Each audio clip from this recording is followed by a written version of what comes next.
Parce que, selon ce que vous m'avez dit tout à l'heure, il y avait beaucoup de personnes qui avaient répondu avoir des jugements par rapport à eux-mêmes, ou jugements par rapport à d'autres personnes. Si c'est le cas, vous ne pouvez que réagir difficilement quand vous écoutez certaines phrases du cours qui vous parlent de votre perfection, qui vous parlent de la sainteté, etc. Une partie de votre esprit n'aspire qu'à ça. Mais une autre partie de votre esprit sera plutôt d'accord avec l'ego. Et c'est cette partie-là sur laquelle nous voulons jeter une lumière. C'est là la partie riche, c'est là où nous voulons aller pour faire ces transformations profondes, à condition que vous nous laissez faire, que vous laissiez faire Jésus. Et nous avons vu à quel point nous pouvons nous accrocher sur ces malheurs dans notre esprit pour les garder, pour ne pas en lâcher prise, puisque inconsciemment, on ne veut pas lâcher prise de la personne dont ces jugements parlent. Et il ne faut pas sous-estimer cela. Mais maintenant, je vais vous donner un exercice qui va nous aider précisément avec cela. Je vous invite, cet exercice va nous porter jusqu'à la fin de notre séance ce soir. C'est un exercice de transformation profonde euh, qui est basé sur, qui est composé des 4 étapes. Une étape de présence, une étape d'acceptation, une étape de ce qu'on appelle diffusion, une étape d'identité. Nous allons travailler avec l'un des jugements auquel vous avez pensé tout à l'heure. Quand je vous ai posé les questions, est-ce que vous avez un jugement sur vous-même qui est dur, qui est difficile, qui est peut-être juste très désagréable ou bien pire, très très négatif et même destructeur, destructrice? Est-ce que vous avez ce genre de croyance, ce genre de pensée? Je vous invite à y réfléchir, à l'emmener dans votre conscience, à vous souvenir de, de, de ce genre de jugement. Et nous allons essayer de travailler avec. Ce jugement-là est l'une des façons dont vous vous accrochez à votre culpabilité, à la culpabilité ontologique maintenant, à- à- et à votre petit soi, à votre esprit faux. Et puisque nous suivons ici le programme pour révéler la présence de notre esprit juste, voilà, forcément, nous allons devoir essayer de transformer toutes ces différentes barrières ou obstacles ou façons dont nous nous accrochons encore à notre esprit fou. Donc, je vous invite à penser à cette façon ou une façon dont la culpabilité s'exprime couramment dans votre esprit. Vous pouvez penser à une croyance très dure, un jugement très dur que vous avez envers vous-même ou quelque chose qui est juste particulièrement désagréable. Vous pouvez faire cet exercice juste en baissant vos yeux, en défocalisant sur votre environnement ou en fermant les yeux comme une méditation. Donc voilà, je vous invite à vous mettre dans une posture où vous êtes détendu, attentif, ouvert, une position qui vous permet de retourner dans une partie de votre esprit où vous vous sentez en sécurité, dans un genre de silence confortable.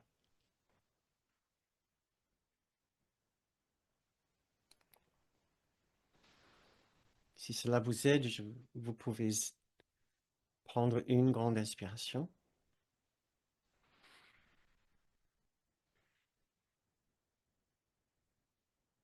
Cela va nous aider à ouvrir une autre partie de notre esprit et changer la fréquence de notre cerveau pour atteindre un autre registre de notre esprit. Ce que nous allons essayer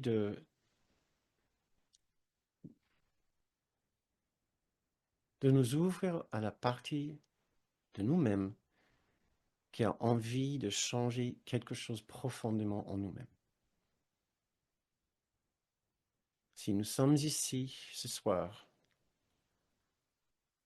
si nous participons à cette méditation, à cette séance, c'est parce que nous avons plus envie maintenant de changer, d'accepter notre bonté profonde à la place du malheur et du mal-être de notre petit soi et de notre esprit faux.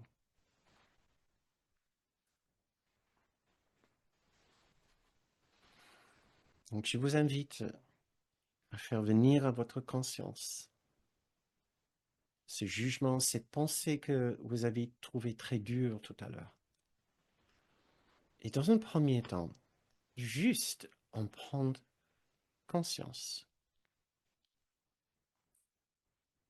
Si cela vous aide, vous pouvez commencer cette exploration avec cette phrase. J'ai au fond de moi une pensée qui me fait mal, et parfois très mal. Elle me rend malheureux, parfois très malheureux. Elle me colle et ne veut pas me lâcher malgré tout ce que j'ai essayé de faire. Et maintenant, nous nous offrons une opportunité pour prendre contact avec cette pensée, au lieu de l'éviter ou de la dissimuler comme nous aurions fait dans le passé. Nous voulons maintenant admettre clairement, frontalement, que oui, il y a un mal-être qui rôde dans notre esprit et qui ne nous laisse pas tranquilles. Nous voulons simplement contacter cette partie de nous. Nous sommes ici en toute sécurité, dans une partie tranquille et forte de notre esprit. Nous voulons simplement nous rendre compte de la présence de ce genre de pensée qui est en nous et que dans le passé, nous avons peut-être essayé d'éviter ou de dissimuler. Maintenant, nous y sommes. Nous avons le courage de l'admettre, de savoir que cette pensée, ce jugement est bel et bien là.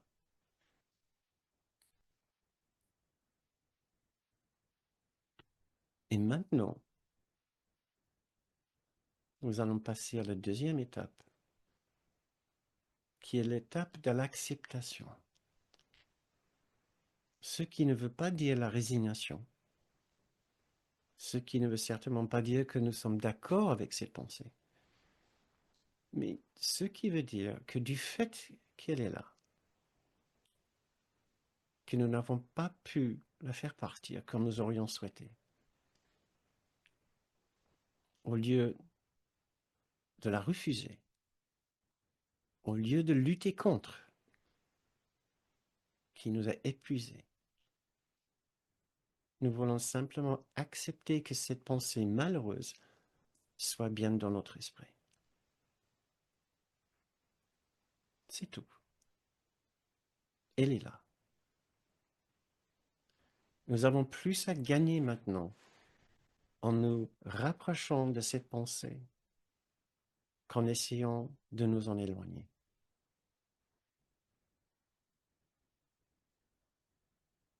Ce terrible jugement est là, soit.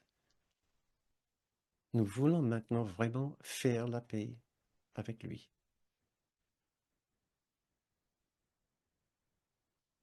Nous lui laissons juste assez de place maintenant dans notre esprit. Juste assez. Pas plus qu'il faut, mais pas moins non plus. Puisque de toute façon, cette pensée est là. Ce jugement est là. Faisons la paix avec son existence.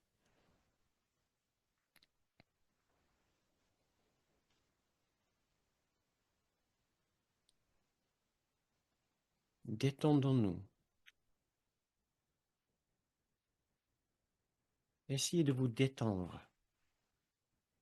Si cela se passe par bouger votre corps légèrement, pour vous détendre dans cette phase de simple acceptation de la présence, de pleine acceptation, sans le moindre jugement, sans lutte, sans évasion maintenant, sans refus de cette pensée. Si cela produit des crispations en vous, essayez de vous détendre, trouvez une façon de vous détendre. Rien ne va vous arriver. Vous n'êtes pas en danger.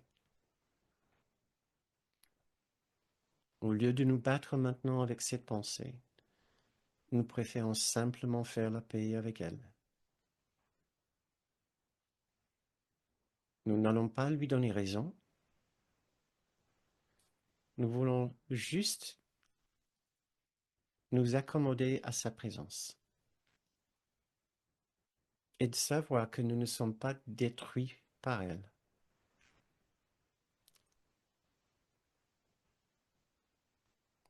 Nous sommes toujours parfaitement bien, même en constatant sa pleine présence dans notre esprit.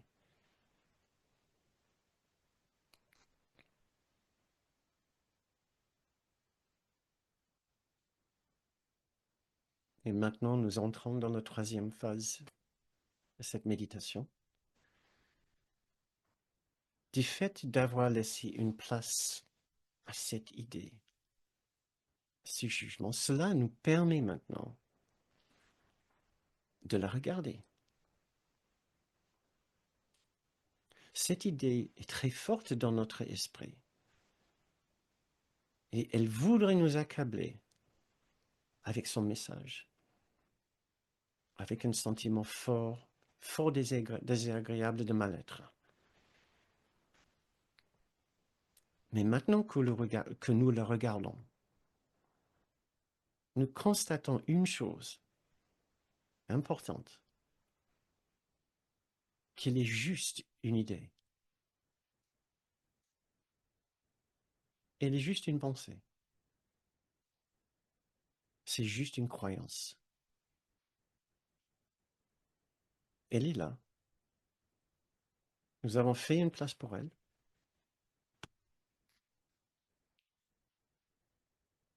Nous ne sommes pas obligés d'accepter son message comme une vérité. Nous ne sommes certainement pas obligés d'accepter son message comme une vérité à notre sujet.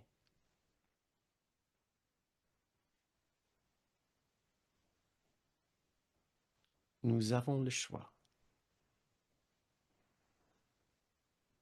Nous pouvons la regarder tranquillement maintenant, cette idée malheureuse,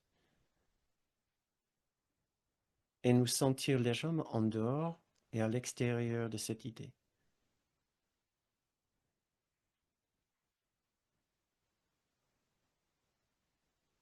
Nous pouvons même l'observer dans toute son étrangeté.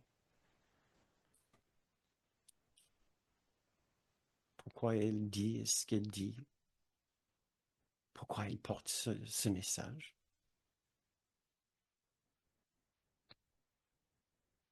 Un message très étrange et surtout très malheureux. Cette idée veut se montrer tellement forte dans notre esprit, impressionnante.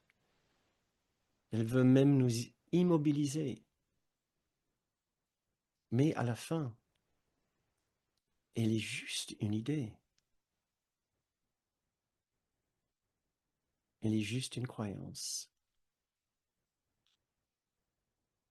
C'est peut-être juste un simple jugement.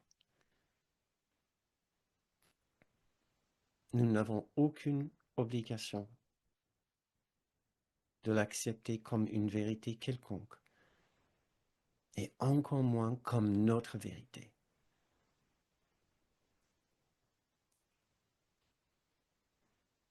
Et maintenant, nous entrons dans la quatrième phase de cet exercice. Nous voyons clairement maintenant, nous ne sommes pas cette idée. Nous, ce que nous sommes est bien plus grand qu'elle. Nous avons pu penser que cette idée était nous, ou faisait partie de notre identité, ou que c'était notre identité. Mais nous voyons maintenant que c'est totalement faux.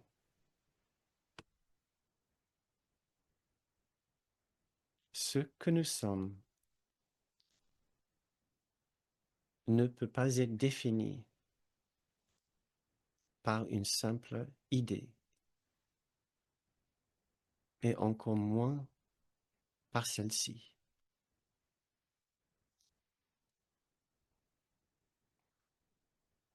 Nous sommes bien une idée, oui,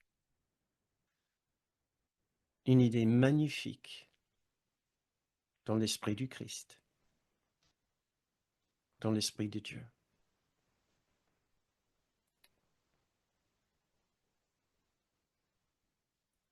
Rien de ce que nous pouvons entendre dans les tréfonds de notre esprit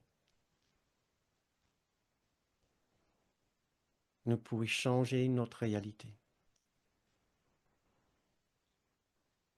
Nous sommes, nous avons toujours été, et nous le serons pour toujours, les enfants parfaits de notre Père parfaitement aimant.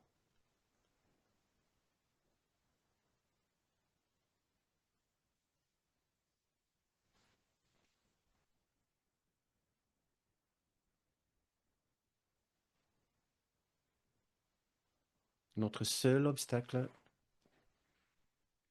a été notre peur de notre noirceur, de nos ténèbres, qui était gardée en place par une peur encore plus étrange, la peur de notre lumière, notre peur de l'amour. Et maintenant, nous savons, nous n'avons plus besoin d'avoir peur de notre lumière et peur de l'amour.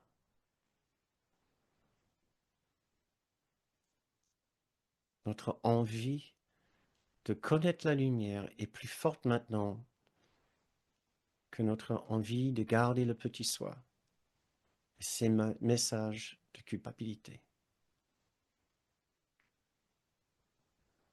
Et voici la leçon 259 pour nous aider à faire cette profonde prise de conscience. Que je me souvienne qu'il n'y a pas de péché. Père, je voudrais ne pas être insane aujourd'hui. Je voudrais ne pas avoir peur de l'amour ni chercher refuge dans son opposé.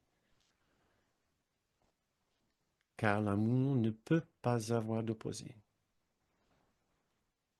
Tu es la source de tout ce qui est, et tout ce qui est reste avec toi, et toi avec tout ce qui est.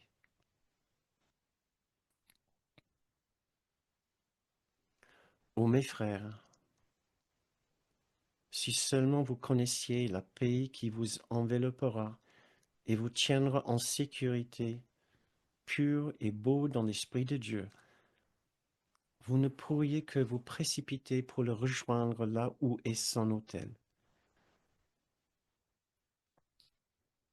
Que votre nom et le sien soient sanctifiés, car ils sont joints en ce saint lieu. Là, il se penche pour vous élever jusqu'à lui, hors des illusions et dans la sainteté, hors du monde et dans l'éternité.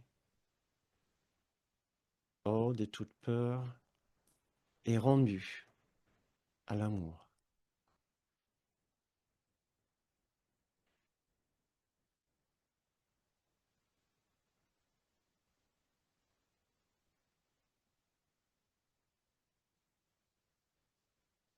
Le passage de la quatrième phase, néanmoins, même si ça fait une bonne préparation, n'est quand même pas si évidente sur les pensées récurrentes négatives là, que notre ego aime bien entretenir.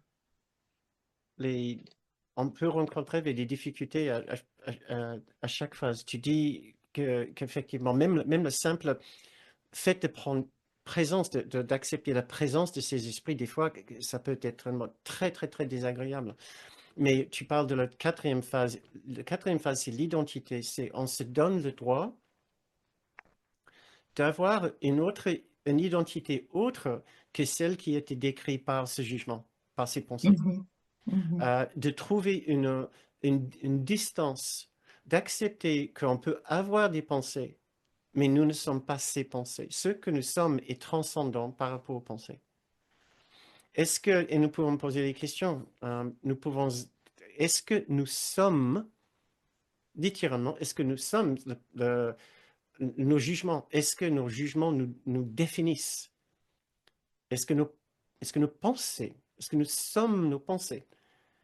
Si on parle de toi, Jean-Louis ou Marthe ou Guy Nicole, etc., le nom que j'ai devant moi, est-ce qu'en parlant de vous, on pouvait parler de votre réalité, de votre identité, de tout ce qui vous êtes, en nommant vos pensées, vos croyances, vos émotions, vos sentiments? Bien sûr que non. Nous sommes toujours plus et plus grands que cela. Mais des fois, nous avons du mal à mettre de l'ordre dans notre esprit. Il y a une pensée qui semble prendre le dessus sur nous ou prendre le centre dans notre esprit. Nous avons l'impression de, de- d'être possédé par une idée de ne plus pouvoir trouver de la distance critique avec une idée, un jugement, une pensée, une émotion. Et c'est ce genre d'exercice que je propose où on se laisse la possibilité de regarder de tellement près, mais avec un esprit d'accueil, d'acceptation, mhm, à cette chose-là qui nous dérange profondément. De laisser la place sans le juger, sans l'exclure,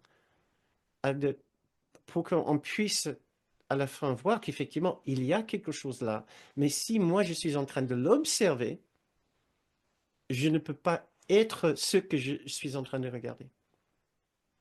Il y a le moi, l'observateur, observe l'objet de mon observation. Donc, je ne peux pas être les deux en même temps. Et ça, ce n'est pas évident euh, parce que nous sommes tellement fusionnels avec nos pensées. On ne peut même pas imaginer être la personne que nous sommes sans avoir cette pensée, cette trame de pensée, ce schéma de pensée. Nous l'avons vécu avec tellement longtemps que nous avons oublié qu'il y a un nous, il y a un soi complètement dépourvu de cela. Ça existe. Ça existe. Un toi, un moi, un soi, un nous, en dehors de toutes les pensées de l'ego et les croyances de l'ego et du petit soi et de tout ce qui nous rattache à ce monde et même à la psychologie humaine, selon un cours mérite. Il y a un autre esprit que le cours appelle l'esprit du Christ, l'esprit du grand soi, l'esprit de l'esprit juste, et nous devons croire que ça existe, c'est réel. Mais notre ego nous a tellement programmés pour prendre tout ça et dire oui, mais j'ai toujours mes problèmes. Oui, mais regarde cette personne comme elle l'a fait. Comment tu veux que je réagisse autrement que de la façon que j'ai toujours réagi? Oui, mais tu te souviens ce qui m'est arrivé quand j'avais 15 ans, 20 ans, 25 ans? Comment veux-tu maintenant que je me débarrasse de ça? Ça laisse des traumatismes, etc. Tout cela est vrai dans le petit soi, dans la psychologie humaine, dans l'esprit de l'être de l'être humain que nous sommes, mais cet esprit-là n'est pas notre seul esprit. il y a aussi un autre esprit en nous. Euh, euh, et c'est tout un apprentissage, une évolution que nous faisons vraiment petit pas par petit pas, à comprendre que Jésus nous parle vraiment, il nous dit vraiment, tu n'es vraiment, vraiment pas ce que tu as toujours pensé. Tu es vraiment autre chose. Tu n'es vraiment pas ce petit soi-là qui pense de cette façon, qui parle de cette façon, qui réagit toujours de cette façon, qui ressent tout cela. Nous pouvons tous relire le 5e paragraphe de la leçon 93. Il est tellement clair. Il dit, ce petit soi est ni bon ni mauvais. Et c'est juste qu'il n'est pas réel. Il n'est pas ce que nous sommes. C'est tout, c'est tout. C'est choquant. C'est vraiment choquant. C'est déstabilisant, entièrement déstabilisant, vertigineux quand nous comprenons enfin que Jésus est en train de nous secouer et nous dire, tu peux avoir toutes les pensées que tu veux dans le petit soi, mais à la fin, ça revient à zéro. Mm. Parce que tu n'es pas ça.